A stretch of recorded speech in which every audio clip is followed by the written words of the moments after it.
এটা হচ্ছে কি আনকন্ট্রোলড ভাবে ডায়েট করতে গিয়ে মানুষ নিজের বিপদ ডেকে নিয়ে এলো। এবং এর ফলে কি হচ্ছে, আমি একটা আগের দিন আপনাকে বলছিলাম না, ইনসুলিন এর আধিক্য বাঁচান।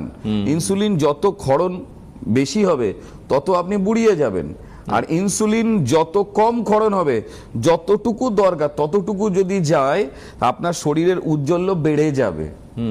চামড়ার ত্বক কথা বলবে যে আপনার মধ্যে একটা সুস্থতা বা ফ্রেশনেস আছে। তো ওনার ব্যাপারটা হয়েছিল ঠিক উল্টো। ওনার ইনসুলিনটা বেড়ে গেছে কিন্তু ওনার ডায়াবেটিস হয়নি।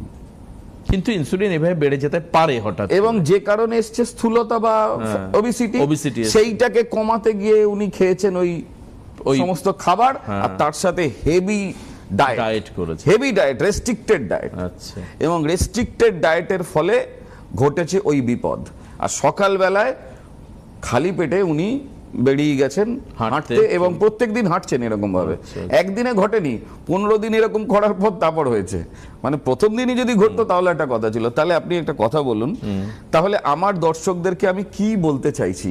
আমার দর্শকদেরকে বলতে চাইছি, don't do this things until unless if there don't have any doctor specialist consultation।